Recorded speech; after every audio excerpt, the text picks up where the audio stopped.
Yeah, you wanna put that dish in your mouth.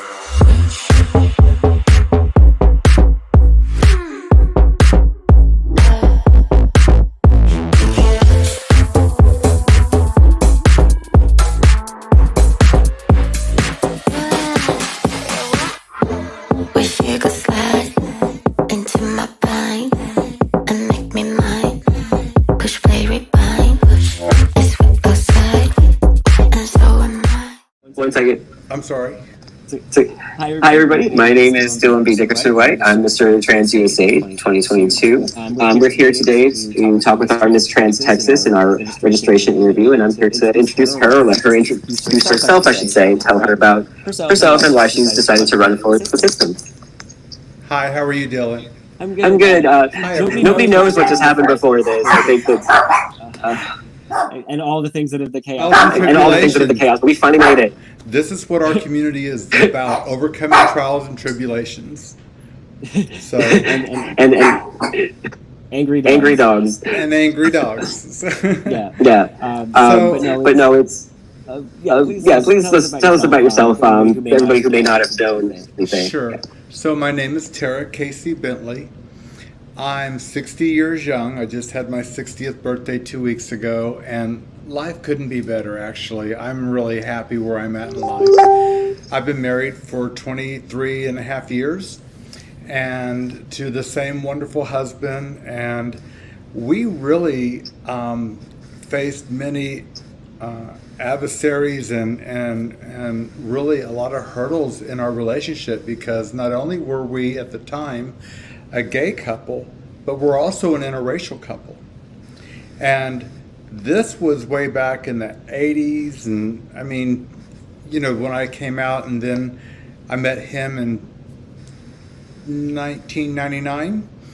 So I figured before the world ends in 2000, I better grab someone. and I'm just so lucky it worked out. We have been inseparable. We've been together that many years, and you know, Dylan, being 60, I have seen a lot, and I've advocated a lot as a gay man, and I didn't start my transition until 2019 because I raised 2 children, and in my world, you always put your family and your children first.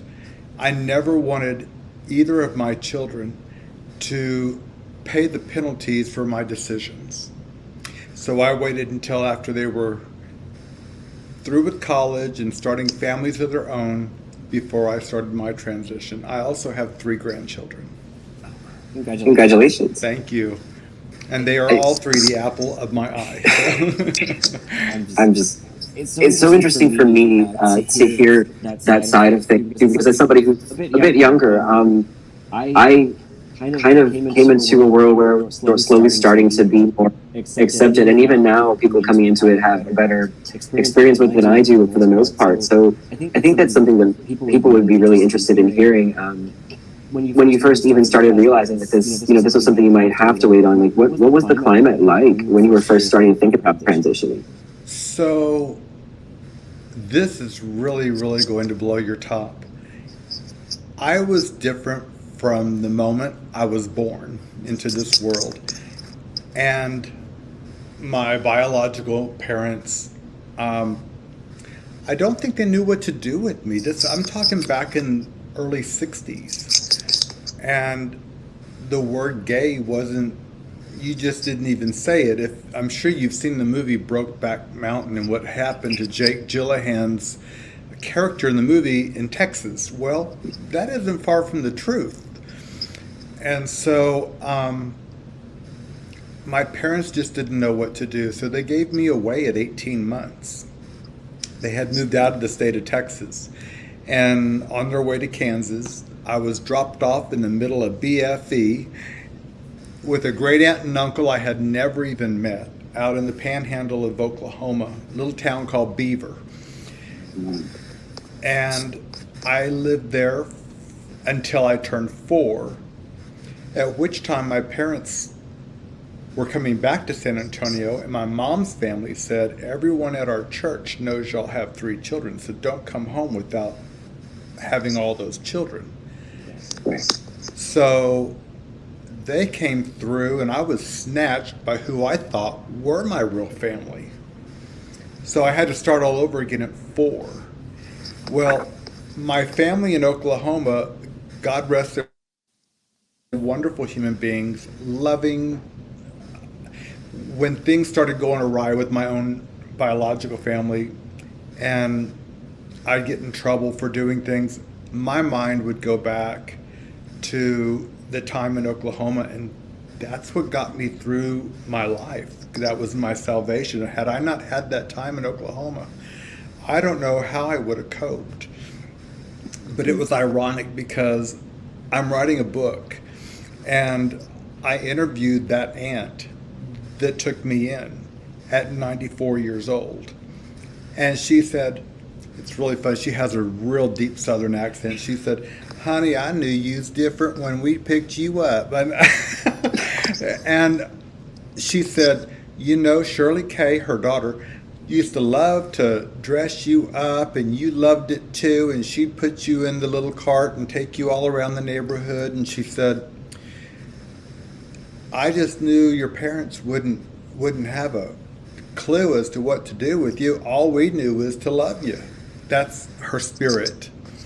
So when I got back here, and a few months into living with my real family, I got the hell beat out of me. Because my mom came home one day, and I'm in one of her pencil skirts, and I'm thinking, I look pretty cute in it. You know, I thought, well, she's beating me because I look better than her. But It's horrible to laugh, but no, but it's true. It's true. You have to make light of the situation. You really do, because that's the only way to get through it. And so, you know, that's how I got through it. I knew that I was transgender growing up, and, you know, times were really tough. My mom came home another time when I was in middle school, and I was once again in her closet trying on her clothes, and she broke a broom handle over my head. I mean, it was difficult at best. It was really difficult. My father was in law enforcement, so at the age where I knew that what they were doing wasn't correct, who was I to run to? yeah. You know what I'm saying? You couldn't go to the police because my father was the police. And That's- so it was difficult, but it gave me trust issues. When my husband and I purchased our first home together, I told him, I said, I have trust issues. And I said, so if you want to be with me, the house will be in my name only until I feel comfortable with you to entrust you enough to put it in your name. We were in that house for 13 years. And in that 13 years, he signed over his paycheck every week to me. And I gave him an allotment because I just didn't trust. And through that and him breaking down the walls, after 13 years, we sold that home, bought a new home. And I told him, this one's in your name. Do your thing. You know, I trust you 100%. And now here we are, 23 and a half years later. 23. There we go. Your story is just like, you know, people today, again, they don't know a lot, the younger kids, of what people really experience going with this. And I kind of wanted to ask, like, how does that make you feel to see more and more families coming out and being more supportive and that increased acceptance? How does that feel on your end? You have no idea what that does to my heart. It really, we have friends, and they had a son named Richard, and we watched Richard grow up from the time that he was like 10 or so until he's a doctor now. And he married a woman that already had 2 children. And one of the children is transgender. The child's original father or birth father isn't accepting, but the mother's on, she's getting hormones, she's allowing him to dress, everything that makes him feel comfortable with himself. And that whole family's so accepting. They're loving, and they just wrapping their arms around this individual. And it just, I think how different my life could have looked had I been able to start hormone therapy at the age of 18, 19. But I was raised in the Bible Belt. I was a good little Christian boy. I went to church every single Sunday. I knew when to stand up, when to sit down, what prayers to say at what time. I did it all. We went to church until 2015 when the laws changed. Yeah. I was born and raised Methodist. And when the law and my minister came to me, he called me like within 20 minutes of the law changing. He said, T, I am so thrilled that I can finally marry you two. He said, let's set something up soon. I just can't wait to get you two hitched. And we shared pleasantries and hung up. And within 30 minutes later, he called me back and he said, I regret to tell you that I can't marry you in B, because if I do, I will be disordained from the church. And I said I wouldn't have that. I wouldn't accept him paying that price for me. So we got out of the church, and now I'm finding that I'm more spiritual than religious. Yeah. Yeah. And it took me a long time to get all of those built-in things out of my head. I mean, it really was hard. When you're raised a certain way and it's printed on you, that's the only way that you can see until you step away from it. And once we stepped away, there was no going back. And it's so funny, when we first got together, he moved from Vegas. I was on the national training circuit for a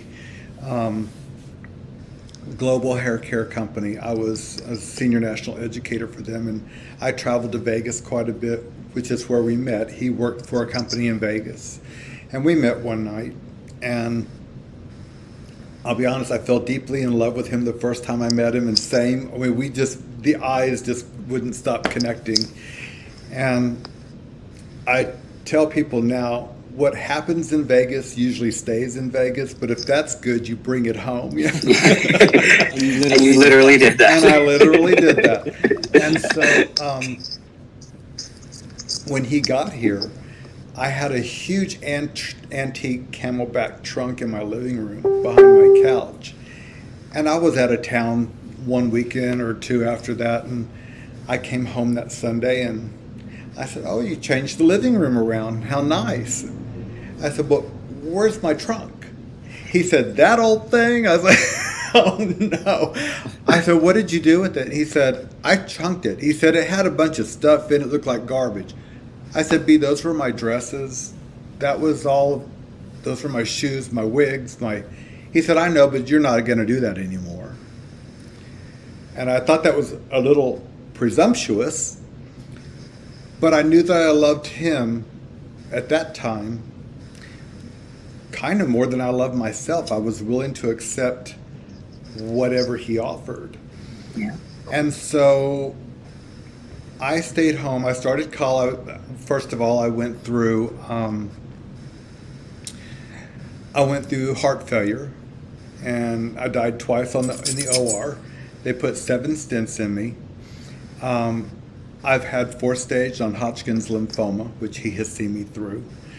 And so I've had to deal with some pretty serious stuff. So to me, this wasn't as serious as the other life-threatening things. But when life kind of kiltered out and things kind of settled down and my kids were out of school and having grandkids, I watched my granddaughter from the time that she was 4 months until the time she was 3.5. And I'm talking 13 hours a day. So I love being a grandparent. So I quit nursing school because I was going to go get a second career after I retired from the first one. And after I had finished all my prereqs, my daughter says, hey, I'm pregnant. It's like, well, I'd rather be a grandparent than a nurse. So I did that. And then once she was gone out of our house and starting pre-K and stuff, getting into her own stuff, I thought, now is my time. And I really had to self-reflect, because I thought, it's such a shame. I have lived with 2 people in my head my entire life. And how unfair would it be for her to never draw breath or have a voice? And so I told my husband, I said, I feel like I'm going crazy. I need to see a psychiatrist. And so I started seeing a psychotherapist, and she said, T, you need to be yourself. And if those people that say they love you really love you, they'll be there. And I said, but you don't know my husband. He's not going to like this. And so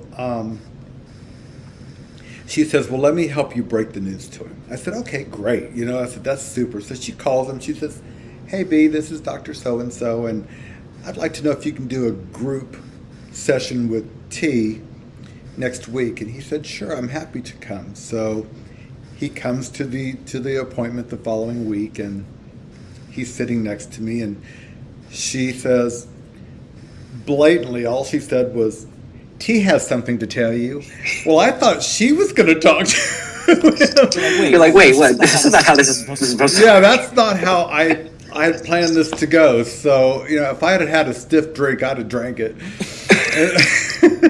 You're gonna sit down for this one. Yeah, and he was. And so I said, B, I want you to know, he said, I told him, I said, I've been doing drag for the last 5 years. I started doing drag in 2018. And I said, you came in one night last year after I got home from a show, and it was 2:30 in the morning. I was taking all my stuff off and stuff, and I was sitting at my makeup table in my drag room, and I was bawling, and he came in there and he said, are you okay? What's wrong? And I said, you wouldn't understand. Well, forward a few years at this session, I said, do you remember the time that you came in and saw me crying at the makeup table? He said, vividly. I said, it felt like I was putting her back in a box, and I just cannot do that anymore. And I said, she is who she is. And I said, I've lived so long, and I feel like I have forfeited most of my life for my family, my children, you, everyone around me. And I honestly feel like I don't know what I'm going to do if I don't express who I truly am. And I said, if you will allow that, I think you'll like her really, really well. And so he sat there quietly and very poignant for a moment, and he said, so you drugged me here to tell me this today? And I said, yes, I did. He says, doctor, it was nice meeting you. He said, this is no surprise to me. He said, I love you no matter what. Can I go back to work?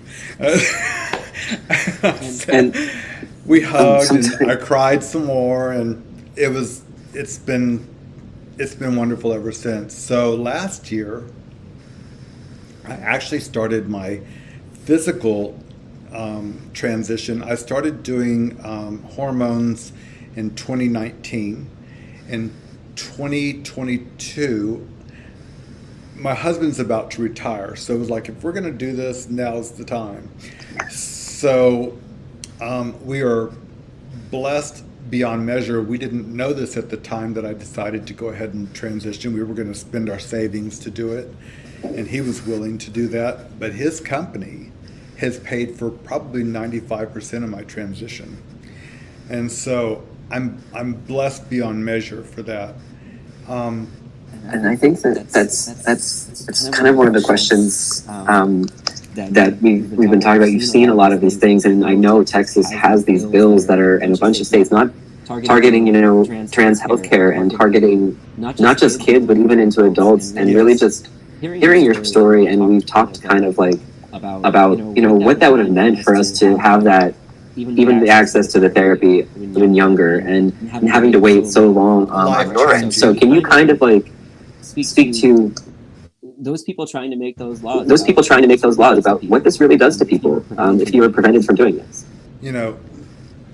Those laws, I like to say, are being put in place out of fear. And most people, if you ask, do you know a trans person? I'm going to say at least 2 out of 10 or only 2 out of 10 are going to say yes. The other 8 are going to say no. Even if they know someone that's trans, they probably don't know that they're trans, right? So, I mean, I don't wear a sign, hey, I'm trans, they might guess by my voice, but I could wear that sign and proudly, and I'd wear it proudly. But I think it's out of fear, and it takes me back to the 70s, when being gay in high school, when I was in high school, it was like, what I'm sure you've heard of, where's Waldo? Well, it was where's T, because I was in a locker, I was in a dumpster, I was put everywhere. I was hung up on the hook in the gym. I couldn't get down to go to my next class. I dealt with a lot. But, kids are cruel. Kids are really, really cruel. And so are adults. And unfortunately, kids do it out of ignorance. Adults do it out of fear. And so being visible and being an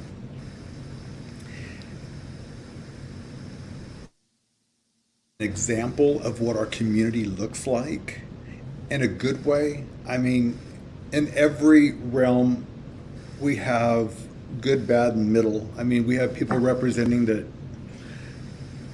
you kind of wish would listen more, or and I didn't mean to cut you. You make a good point. And I have had several friends that are of my age that feel comfortable talking with me about all of this, and I think that's kind of a bridge that I can gap. Is the people making the laws are my age, and so if I'm their age and I'm coming to them and speak to them in a way that they're used to being spoken to. I had a good friend that said to me, I don't understand trans people. And I said, well, what don't you understand? She said, my cousin transitioned, and she said, she cut me off because I called her he. And I said, some people will. I said, honestly, if you're willing to learn, I'm willing to accept that people make mistakes. And I'm willing to meet you wherever you are until you're ready to meet me wherever I am. And so instead of being all defensive about the pronouns and everything else, one of the ways that I combat it, I still work in a salon a couple days a week. And I have one lady that still calls me, hey dude. And I think she's doing it purposely. So she came in last week and she went, hey guy. I went, hey guy, how are you? I just hit her back with it. And she went, well, I'm obviously a girl. And I said, and sometimes once you get to that point with people, there is that set where you are patient and understanding, but there will come a point, when you understand you're not making this is not an accident anymore. Exactly. You're going to address it. I told her, I said, you've been blatant about calling me guy, sir, all of the wrong pronouns. I said, I just called you by the wrong pronoun and you just had a fit. And I've only done it to you once. You do that to me all the time. Think about how that makes me feel.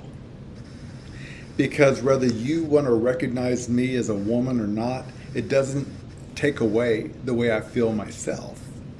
And so, a lot of this that I'm seeing is a lack of education and fear.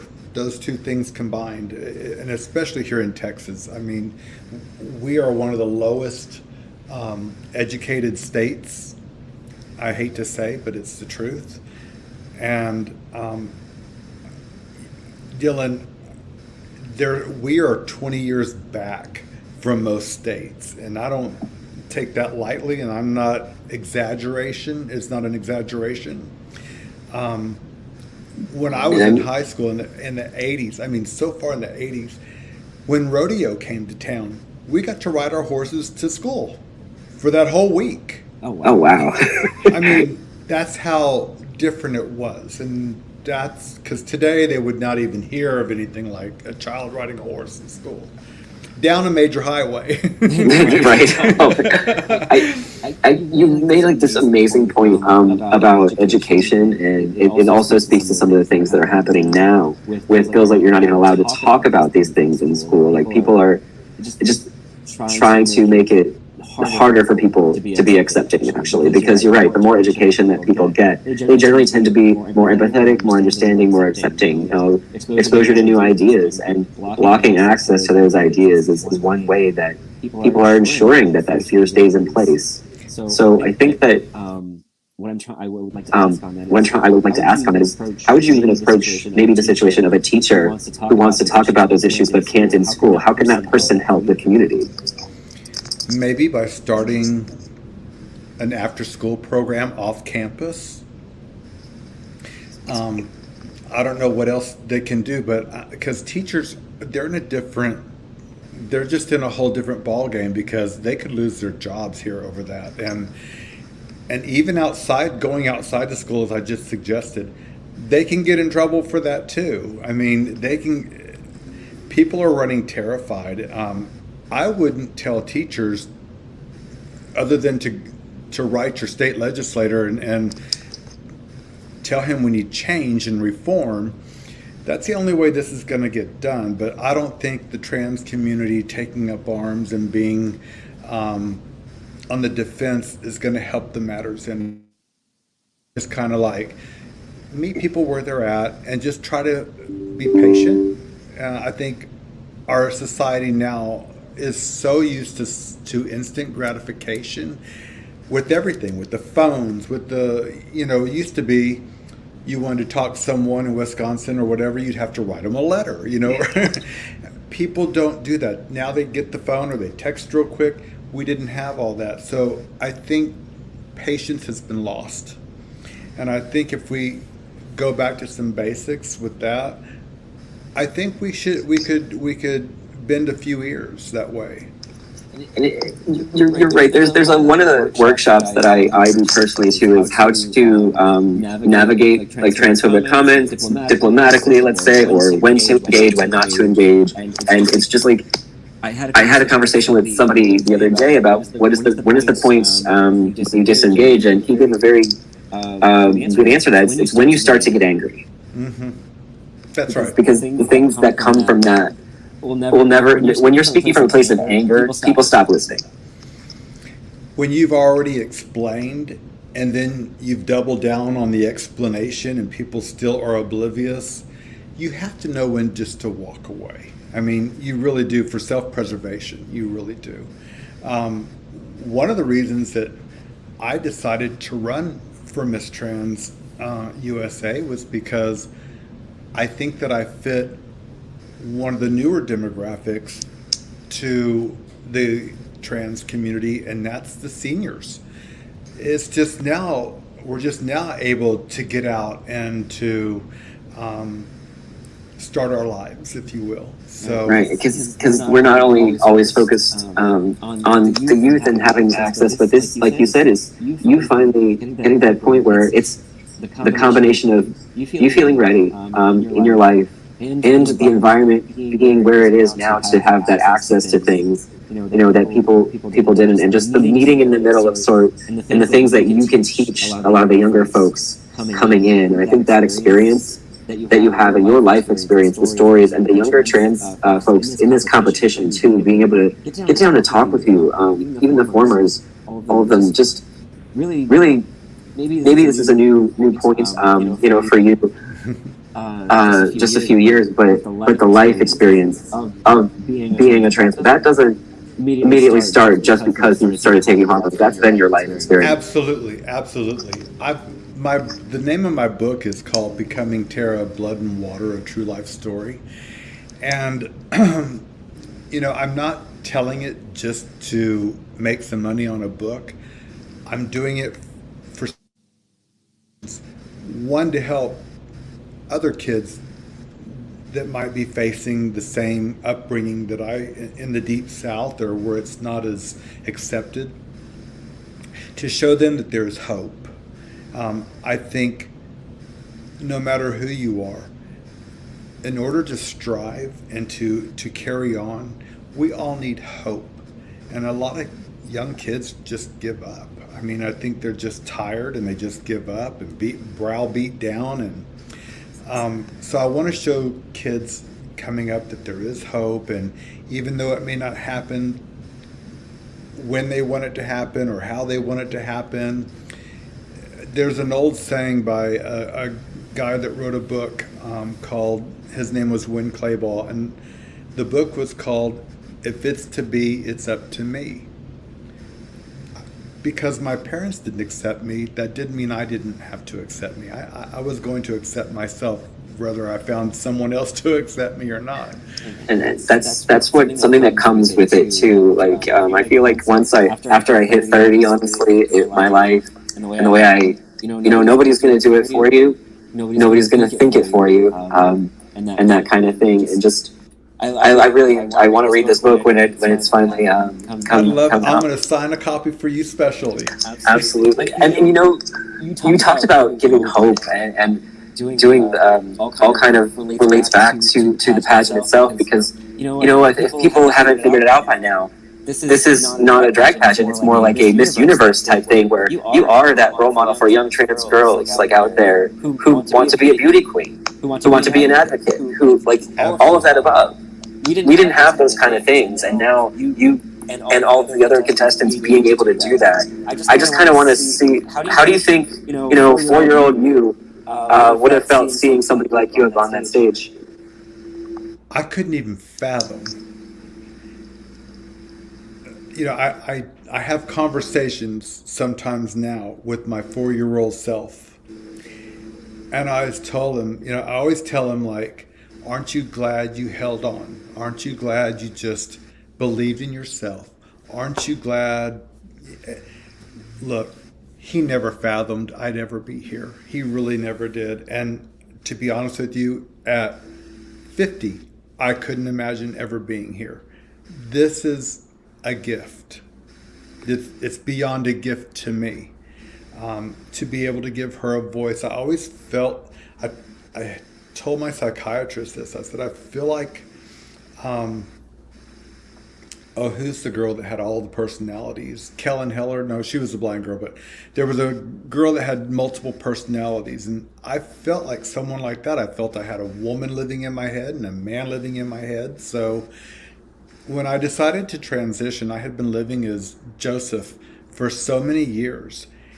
And during the beginning of my hormonal transition, I had many tearful nights. And my friends would say, oh, it's just the hormones. And true that. But on top of that, it was the inner self dealing with my own thing. How do I get rid of someone that's protected me? How do I get rid of someone that's put his own life on the line for me and has been such a big part of protecting me for 50 years?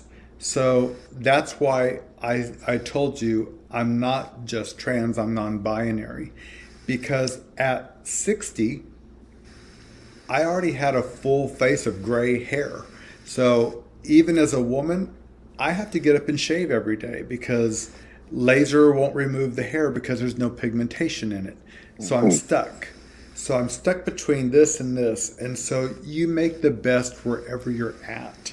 And so there are days I don't feel like putting on a bra and getting, so if it's a Sunday and I've got a little shave going on, I'll put an oversized t-shirt on, go to the grocery store and call it a day. I wasn't going to do... I think you're talking on something really important. I'm sorry. That you're talking about something really important here too. Is that a lot of times when we transition, or in whichever ways we choose to or not, people always expect that in order for that to be valid, that you're going to have to put on the full face of makeup and do all this every day. But there are cis women out there who can throw a hoodie on, no makeup, and go to the grocery store. Why can't everyone else just do it? Exactly. So I kind of. And maybe my way of thinking is off, but this is how I think of the trans community. Autism is on a spectrum, And I think trans should be on a spectrum. Just because I'm a trans woman doesn't mean I shave my legs every day, or it doesn't mean there's an image of what a woman should look like, and in the trans world, it's from over here to over here. So it just depends where you land on the spectrum. You have to meet those people where they're at, and to be honest with you, until I became trans, I didn't realize that. So how can I get mad at straight folks for not understanding when I'm just now understanding some of this myself? And that's where I think we get lost a lot of times.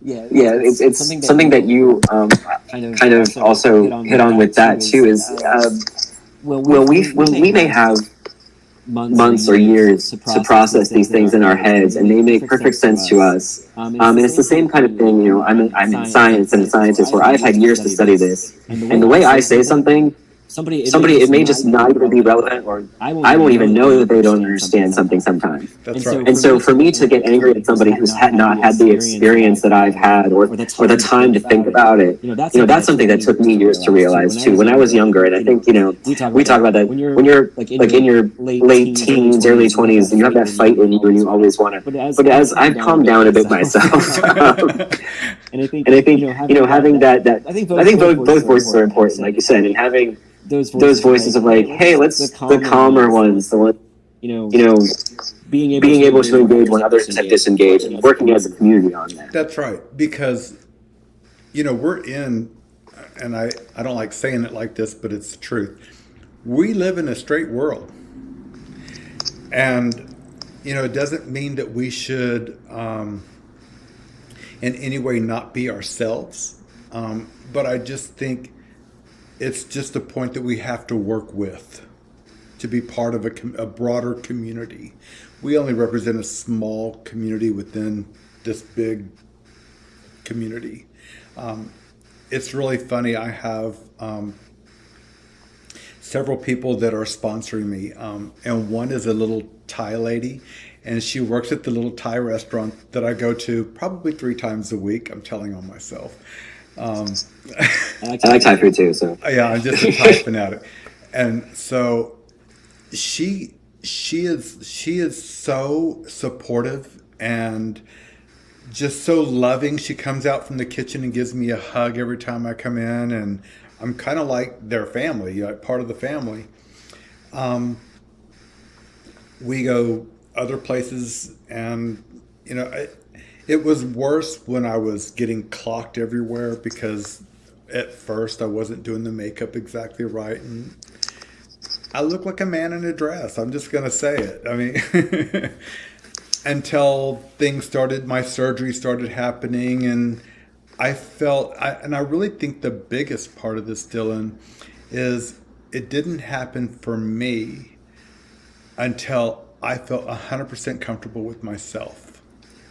When you find inner peace, it really doesn't matter what everybody else thinks or what they're doing or where they're at in life.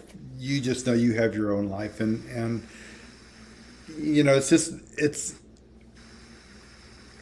we live in a great big world, and to be part of that, you just sometimes just have to listen. And I think instead of people just flying off the cuff, just listen and meet people where they're at. That's my biggest message.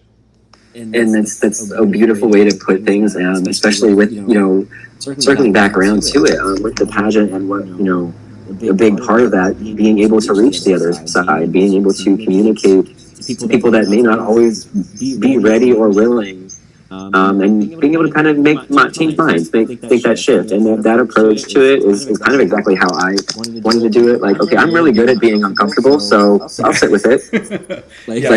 I'm okay with it. I'm okay with that now. I don't care. I'm completely fine with all of that.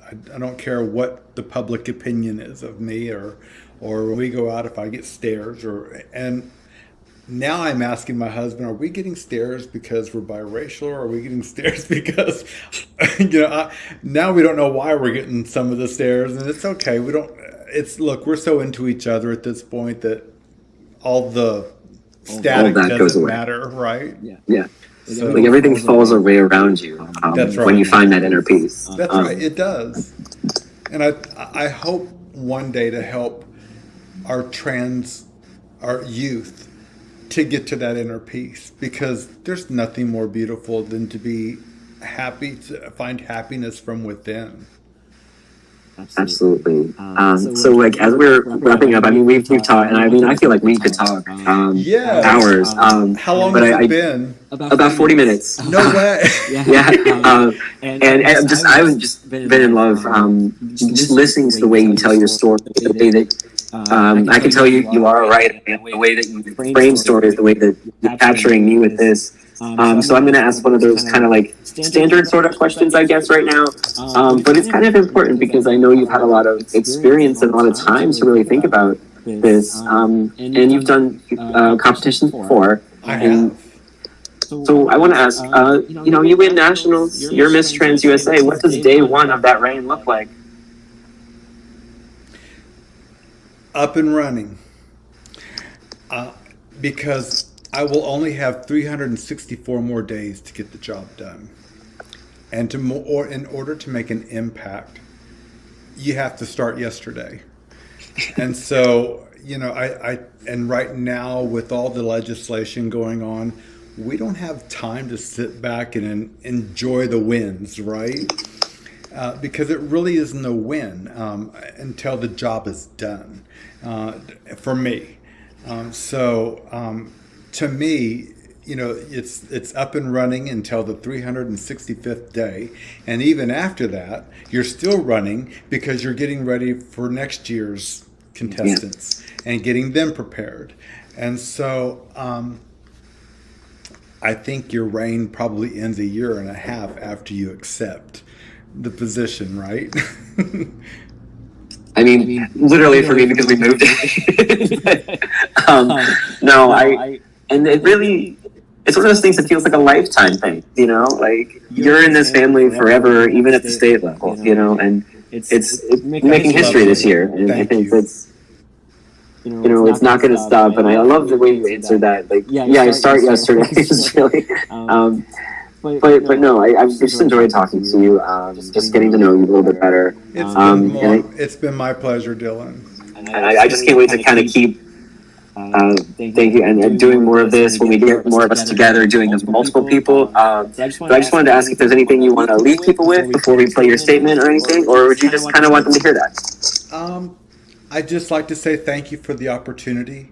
I have put my book on hold just for this pageant, because if I win this pageant, I'm going to delay the book another year until after my reign is over, because it's such an important chapter to not leave out. And I would definitely put my book on hold for another year. And so, as a matter of fact, I was about to wrap it up, and then when I got Miss Texas, when I got the response, it was like, oh my gosh, this is going to put a damper in the book, because now I can't really finish her story. It's not finished, and this is like the creme de la creme ending of a book, right? So I said, even if I don't win, I've already won. And the story, there's going to be stories there no matter what. It's an experience that we've all kind of talked about. It's going to be incredible. I'm elated. I'm elated to be a part of it. I can't wait to learn from my fellow sisters in our community and to get out there. I know I don't represent the mass of the trans community. I realize that. And I have my own things that I have to work out. As you know, before this started today, I had issues getting online. I mean, to get that started. So, I was raised on the dial-up telephone. I was raised way back, and my job never required a computer or for me to do all these things. So this is new for me too. So I'm still learning, and as all of us learn, I'm going to reiterate patience. Patience with yourself, patience with others, just patience. Yeah, and that's a really good way to put it. Like, we went through like 25 and it's trying to like work out some tech issues on both our ends, and it just happens, and I just roll with things. And that's That's a good way to wrap up too, because if anybody who does pageants is going to realize sometimes just roll with things because things happen. And if you win and you represent, you're going to be stuck in situations where you're going to have to just roll with it and be okay with that, you know? It's a teaching experience and all, but I think that's a good way to kind of like wrap up and everything. So we're going to say goodbye to everybody for right now, then play Tara's statement for you. And it's not the end of the conversations we're going to have, so no worries on that. Bye, everybody. Pleasure. Bye. You wanna put that dish in your mouth?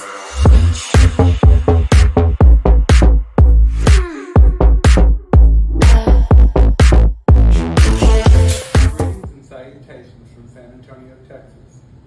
This is Tara KC Bentley, Miss Trans Texas 2023. I'd like to leave you tonight with this final thought. A friend once told me, it's not really important what people think of you. What's important is what you think of them. In saying that, it's okay to leave your so-called friends behind on your journey if they're not fully on board. At this point in your life, you need all of the support you can get. So it's okay to love them from afar. Love yourself first. You can't love somebody else if you don't love yourself first. Take care of you. And I look forward to meeting every single one of you November 3rd, 4th, and 5th in Milwaukee, Wisconsin at the Miss Trans USA pageant. Until then, take care. You wanna put that dish in your mouth?